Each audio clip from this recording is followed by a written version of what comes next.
everyone, and welcome back to another episode of The Completionist. Before we start today's episode, two quick announcements. One, if you were interested in buying the 200th poster and the 200th episode t-shirt, limited edition stuff from 2 weeks ago, we are almost sold out for the pre-order stuff. So if you want to get in on it, get it now before it's all gone. The Yeti just told me that they are running out of supply because you all bought it up so quickly, which is a good thing. So again, last time, go ahead and buy it before it goes away. Second, in case you missed out on our Big Bad Bosses video for Angel, that came out. You can give a click to that video if you want to check it out. We're number 1 on Google Play. We ranked number 5 on iTunes for comedy, and overall reception of that video has been wonderful. We're glad you guys liked it. More stuff to come from Big Bad Bosses in 2017. Thank you all for your awesome support. So I never really talked about this that much on the show, but I am obsessed with Assassin's Creed. Not for the story, not for the gameplay, but for what the entire encompassing image is. I really enjoy assassinating, I really enjoy building up armies and things like that. And I've actually enjoyed Ezio and his whole journey. But there was a point where we saw Assassin's Creed 2, Assassins Creed Brotherhood, and Assassin's Creed Revelations all get released in a 1-year cycle back to back to back. And that's a lot to take in when you really want to focus on creating a good character like Ezio. Up to this point, the entirety of Assassin's Creed was a new assassin to go along with Desmond. But we hung out for 3 times with Ezio. And honestly, I'm not going to complain about that. But me personally, I haven't moved forward in the Assassin's Creed timeline yet because I like Ezio so much. Assassin's Creed the film just came out a couple of days ago, and if you want to see my review of that, you can go ahead and click the link right here to my personal channel.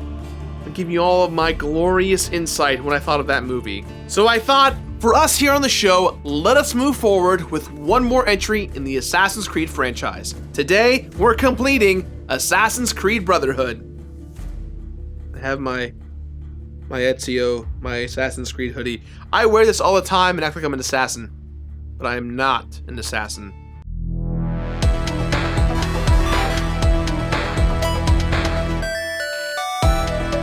So, let's be real, right? The first Assassin's Creed back in 2007 was probably the last game ever where the internet was just like, it wasn't amazing, but let's just give them the benefit of the doubt, right? That just doesn't really happen anymore nowadays. Granted, Ubisoft's last underwhelming new IP, Watch_Dogs, is pretty close to redeeming itself with its recent sequel. Look, I really liked Watch Dogs 2. But do you remember what it was like when Assassin's Creed 2 came out? Better graphics, better mechanics, likable characters, and a deeper story? It blew people's minds. Remember that part in Captain EO where all the computer people take off their nasty clothes and they're all just super hot and they jazz dance for like 3.5 minutes? That's practically a factual reenactment of me and my friends playing that game back in college. And to answer your question, yes, I was Angelica Houston. But then, in the next year, instead of a straight number 3 Assassin's Creed, and that wouldn't even come for another 2 to 3 more years, we got Brotherhood. Ezio was still the main assassin, even though he got some new tricks, and it looks pretty similar, even though it's in a few new cities, and well, I don't exactly know. See, up until when Brotherhood was announced, there was never really any need to worry about it. Until then, we just assumed Assassin's Creed was like any other critically acclaimed major franchise, where, you know, you'd wait a year or 2 between the entries, and each one is leaps and bounds better and more innovative and more spectacular than the one last. But Assassin's Creed 2.5? Less than a year later? Nobody was really sure what to expect, and yet with another big main series entry to follow for the next 6 years, sales were high, if tapering off a little. At one point, there were even 2 games in the same year. Can you imagine if they did that for Star Wars? Episode 7 is out for like 5 months, and then boom, 7 more months until Episode 8? Let's just say, even if the best people on Earth were working on it, I'm just not so sure you could creatively create something with the same quality in so much less time. Not to mention the fact that the following year, we got 1 more year of Ezio with Assassin's Creed Revelations, thus capping off what Ubi would call the Ezio Collection. So, this week, I'm taking on the challenge of playing Assassin's Creed Brotherhood top to bottom. For the most part, I already know what to expect. Short main quest, but with a bunch of extra objectives for perfect sync. several categories for near meaningless collectibles that give me an excuse to free run around the city, a couple of genuinely interesting extra side missions, especially since Leonardo da Vinci's in this game, and at least one scary ass glitch that tricks me into thinking I missed something or something went wrong. Hopefully nothing too rough. But what I'm really fascinated with isn't the stuff that I have to do to complete the game. It's just the simple question of whether or not a game like this can really justify itself at all. So today, we'll be playing the new PS4 version that was released as a part of the Ezio Collection, so we can soak up all of that DLC to be digested right alongside the main course campaign. So before all of you freak the fuck out, I know the internet widely hated the idea of the Ezio Collection, and even more so that it wasn't really a full-fledged remastering, which I definitely agree with. But those news sites out there that posted the videos of the NPCs, that never really happened to me on the PS4, nor did it even get close to happening. And low-key, my absolute favorite thing to come out of these remasterings for the PS4, all multiplayer modes and their respective achievements have been removed from this version. And quite frankly, as a busy completionist with lots of things on his plate, I'll go ahead and say it, good riddance. Now don't get me wrong, the multiplayer was actually awesome for the PS3 and the Xbox 360, but I learned quickly that today I couldn't get matches to queue up, and I weighed my options. It would take me way too much time that didn't seem worth my investment, especially since I hate multiplayer achievements. Sorry, I'm fine, God damn it, stop making these so hard! I could review so many different brand new games if they didn't come with long-winded achievements. I know that completionists aren't the target demographic, but holy hell, give me a break!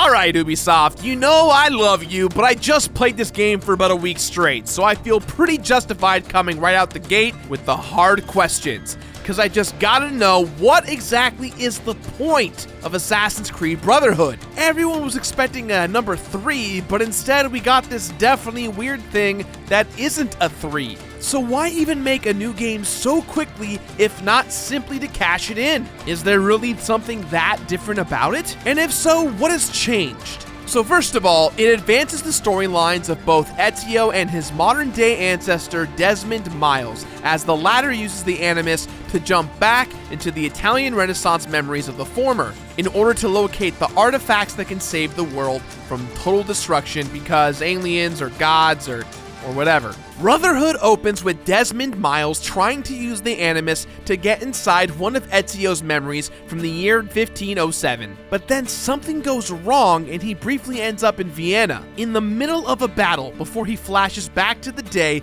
his family's country villa was similarly destroyed, which sends Desmond hurling even further back into time just after Assassin's Creed 2, where main villain Pope Rodrigo Borgia has disappeared, and his papal staff, which was holding one of the artifacts, goes into the floor of the Vatican. Ezio and his fellow assassin/Uncle Mario ride back to their villa in Monteriggioni and find it under siege by Cesare Borgia, the son of that same creepy Borgia Pope from the last game. Mario is unfortunately killed in the ensuing battle, which leaves the villa in ruins, and Ezio passes out as he was chasing Cesare towards Rome. When Desmond comes out of the Animus, he and his fellow assassin pals, Lucy, Sean, and Rebecca, have arrived at the present-day Villa Auditore at Monteriggioni in modern-day Italy. They decided to use it as a safe house while trying to recover the artifact from wherever Ezio put it, using the Animus to look for it. Lucy also seems to think that when the alien ghost from the ending of the last game touched it, something about it changed, and Desmond begins to see visions of a much older Ezio around the villa. Eventually, they deduce that Ezio came back to the villa much later and hid a bunch of numbers and glyphs all over the place. And as they inch closer and closer to finding that MacGuffin, they decide that Desmond once again needs to go back into the Animus to find more clues so they can find the rare artifacts before Abstergo and the Templars do. So that's pretty cool, right? At first, I thought so too, until I realized that it's basically beat for beat the same story as Assassin's Creed 2, where Ezio is chasing down the Borgia who killed his loved ones and gets mixed up in a crazy alien-fueled save-the-world mystery on the side, while Desmond and his same sexy modern assassin friends from last time are somehow able to operate a delicate piece of machinery like the Animus while they're on the run. Sure, it once again puts Ezio in a high-stakes situation that gives his character some room to mature into a leader, uniting new assassins and training them to form the Brotherhood, but it's seriously like Hangover 2 level plot similarity. In fact, hey, a little joke for you right here, right now, off the top of my head. What do the Hangover 2 and Assassin's Creed Brotherhood have in common? They could have both just skipped straight to 3 and no one would have known the difference. That is, I guess, until you really look at the game. One place that Brotherhood unequivocally improves over its predecessor is in pure production value. It was almost hard for me to remember which stuff happened in which game, considering how similar the two are. And I really went in expecting them to be almost identical, but in this one way, there is no doubt that Brotherhood is the clear winner. The shift in setting to the absolutely enormous buff boy-sized city of Rome gives the scenery and platforming a nice change of pace from the tighter series of smaller cities in 2. And a lot of the more normally much more boring rural areas are fully detailed in ways that they never once were before. Even the character models, which in past games looked pretty rigid and goofy, finally started looking really sharp and textured this time around. We did play the Ezio Collection, so of course all 3 games look the best they ever have. So on one hand, you have articles and videos being published about how freaky some of the models from the original Assassin's Creed 2 game have turned out in this Ezio Collection, and on the other there's me, where every time I'd come back from a break and unpause Brotherhood, I'd have to take a second and just go, wow. What was that? Oh, Owen Wilson? I'm sorry. Did you say Ned Flanders from the cartoon classic sitcom The Simpsons? No, I did not say. I said Owen Wilson. Okay. All right. Just check.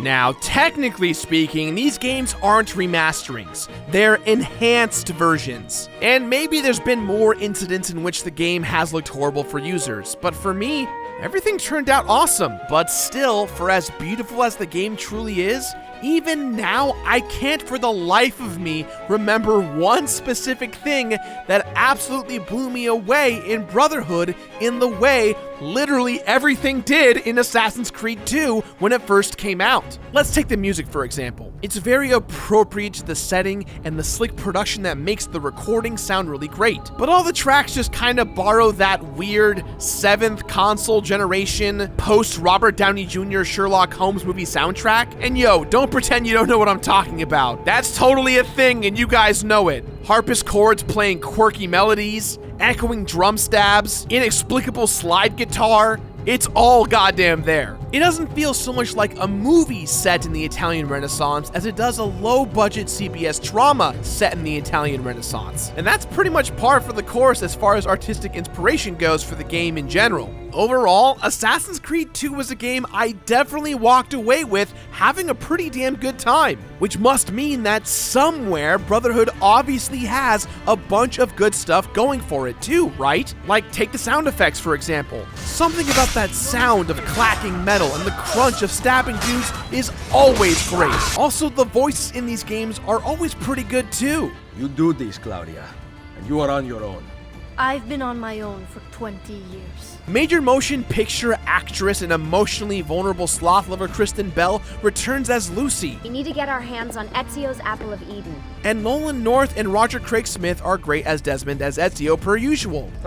And it is now customary for you to fire cannonballs at visitors. But again, it's just more of the same stuff as last time, but done slightly better so we don't get bored or stop playing right away. Even the writing, while average at best, has pretty decent pacing and gets the job done. There's just not really anything here to write home about. And I think in the original it might have been different because there was the multiplayer aspect of the game. And yet, impossibly, I still somehow count my experience as positive. And in the end, that's kind of just where I have to land on this. I can't really put my finger on anything that really stood out as something that totally ruined the way it looks and sounds. And it's definitely a noticeable improvement over 2, but after taking a step back and looking at it as a whole, it's just not very inspired. It's like the video game equivalent of the $6 burger. Sure, it's the best looking and the best tasting thing you can get, but in the end, you're still eating at Carl's Jr.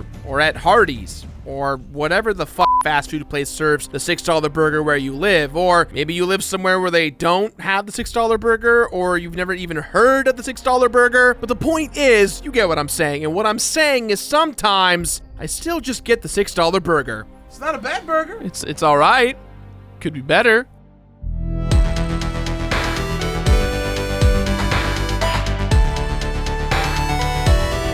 If and when you buy the new Assassin's Creed game, it's kind of like they're making you a promise, right? You see the box, you see the poster, the trailer, and your imagination runs wild with these ideas of well-produced story missions with super clean combat and stealth mechanics that make you feel really, really cool. This stuff is in the game, sure, but the main story only lasts a little over 10 hours. So what does completing everything in a game like this have to offer, and how does it actually feel? Hours and hours of slogging through boring side quests, replaying missions until you do them perfectly, upgrading Rome, finding flags and feathers in chests, and collecting a bunch of dudes to train up like Pokemon and send them out on missions all around the world. That's all right here in Assassin's Creed Brotherhood.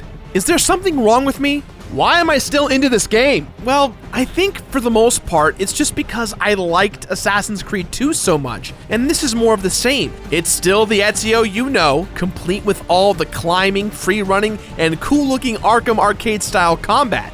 But while this time you are in Rome, which you only saw a tiny bit of in the last game during the last fight, you're at least still definitely in Italy, and it for sure feels like it. But there are a few tiny changes, like addition of the crossbow and long-range poison darts, that add a little variation to some of the most tired parts of the original Assassin's Creed 2. For example, the renovations now occur in the town you spend most of your time in, rather than a separate map at your family villa. And as you take out the Borgia towers around the city, more places are made available for you to fix up. Also, the combat now favors an aggressive strike first, then break the enemy's defense style, which I really enjoyed, since combat where you have to wait for the right time to parry always breaks my immersion just a little bit. They also included a spiffy new one-hit kill chain mechanic to the game that enables you to press a button in context-sensitive situations and use things like your pistol and your knives in cool cinematic ways, which is awesome for breaking up the endless monotony of slaughtering Roman soldiers. See, I think what happened with Brotherhood was that since it wasn't the huge step forward a numbered sequel had to be, the creative team at Ubisoft must have finally realized that what the audience really wants from this game is the cleanest and best Ezio experience thus far, so that it's more bearable to grind through every last quest in the game, and boy are there a lot of them. The big new and noticeable addition to Assassin's Creed Brotherhood is that every single mission, both side quest and main story, have an added synchronization bonus in which you must do exactly as Ezio did back in the day in order to get that 100% synchronization. Things like doing a mission faster, don't kill anyone, don't take damage, don't fall, all kinds of crazy added stipulations. Now, this idea of this isn't that bad. It's somewhat smart, actually. However, it will become a pain in the ass as you get closer and closer to completing the game. There will be a mission or two where you'll want to tear your hair out because you almost beat it or it seems impossible. In addition to perfecting every sequence to 100% sync, which you can now replay at will by mission from the Animus menu, completing the game means renovating every shop in Rome. There's the quests you get from the shops themselves and tons of materials to collect from chests and specific NPCs. 10 more crazy hard puzzle glyphs which unlock more of the crazy alien story from the last game. Mercenary, courtesan, thief, and assassin guild missions and challenges, which themselves need to be completed with 100% sync because everything in this game has the 100% extra sync mission stipulations. Okay, ready? 3, 2, 1, Plus, there's the regular Pigeon Coop-style assassination contracts, the quicker Templar agent missions, a set of weird love story missions with explorer Amerigo Vespucci's cousin Christina, and even a tough set of VR missions, not to mention the collectible feathers, flags, and secret flags, which you can find in the 6 Zelda-esque layers of Romulus. Yeah, there's a lot in Assassin's Creed Brotherhood, but then again, there's a lot in all of the Assassin's Creed games. Yet, unlike a game like Skyrim or The Witcher 3, where 100% completion takes forever and is only for the hardest of the hardcore, Assassin's Creed Brotherhood feels like it actually wants you to do everything. In Assassin's Creed 1, the side missions felt like unnecessary window dressing. In 2, they were more fleshed out for sure, but they still weren't fully enjoyable. But with Brotherhood, it's almost like the side quests are the game, and they all feel a little bit more engaging because the game cleverly ties things together, like how collecting feathers unlocks more merchandise at shops, and how the story unlocks more and more side quest options as it goes on. It's kind of weird, I know, but I guess for an annual series, a really meaty half sequel with better production values, cleaned up mechanics, and a few extra features is kind of the best thing we could hope for considering. I mean, hey, at least it's better than just re-releasing a last-gen game on a current-gen game console as a stopgap to, oh yeah.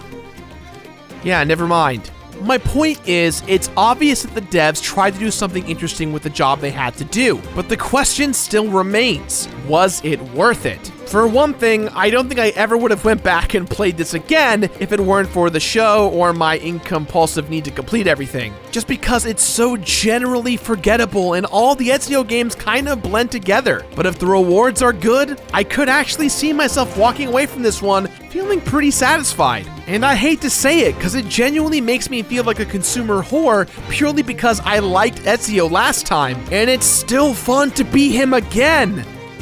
Damn.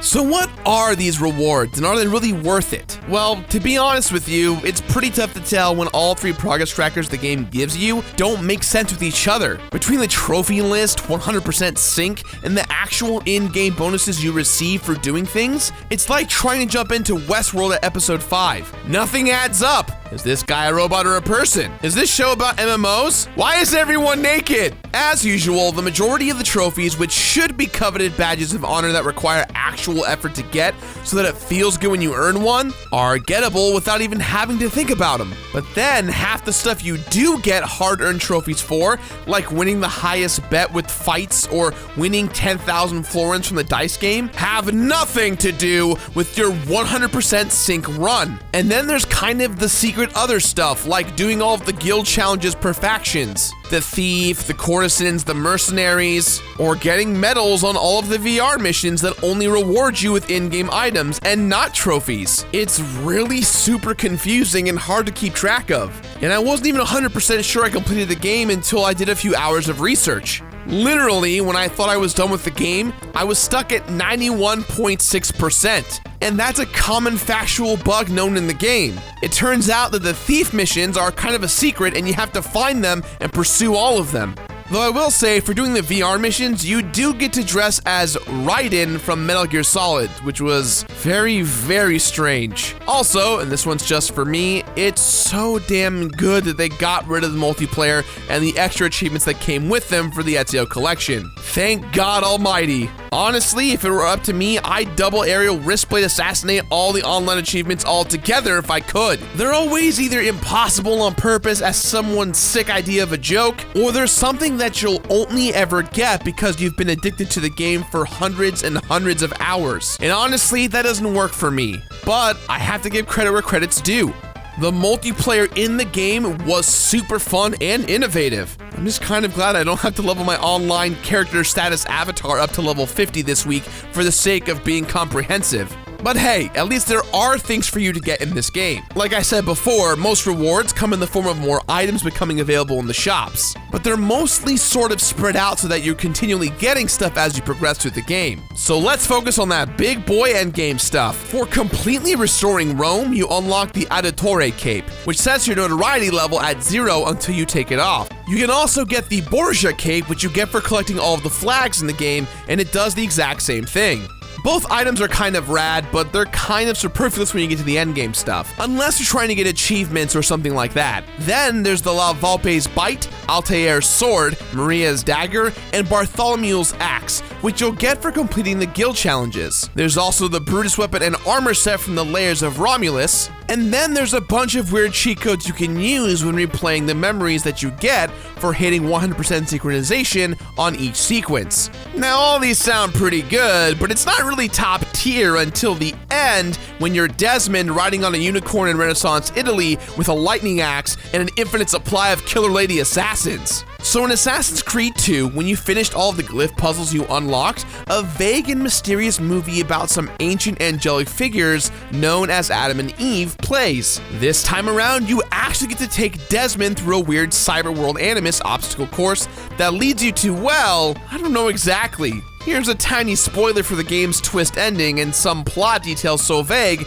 that even 2013 blockbuster Prometheus looks at it and goes, ugh, I don't know, man. But hey, at least it looks cool, and the glyph puzzles themselves are pretty interesting to make up for it. If this was the only reward in the game, I'd be super pissed, but since it's one of many, I'm cool with it. In my playthrough of Assassin's Creed Brotherhood, there were 8 deaths, 28 failed attempts at 100% synchronization, 52 hours of total playtime, 102 Borgia flags picked up because for some weird reason there's 101 in the game, but my game glitched out and I skipped one, so I got 102, which luckily didn't fuck things up for me, because that happens a lot in Assassin's Creed games. Looking at you, number 1. 10 feathers collected, several Rome monuments and shops restored, 12 assassins recruited and trained up, and 0 multiplayer played. Woo! Thank God. Look, it's fun, but to have done that on top of all of this would not have been nice. Either you're like me and you enjoy the gameplay of Assassin's Creed altogether enough to crush the whole game,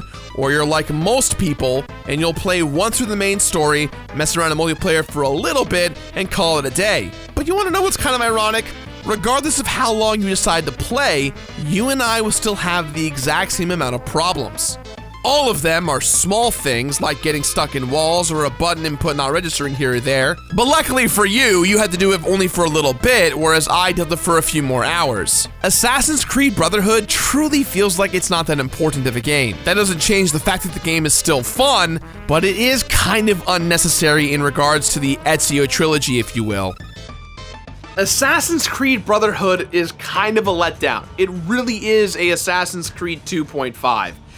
The story is pretty much the same. It's got some fun new gameplay elements, but at the core, it's another Assassin's Creed game, and I honestly don't think the world would be that bummed out if we didn't get to play this game and move on. At the core, Ezio is still badass. I like the overall arc of the Animus situation, but it does just kind of miss the mark. So, with that in mind, guys, I give this my completionist rating of play it.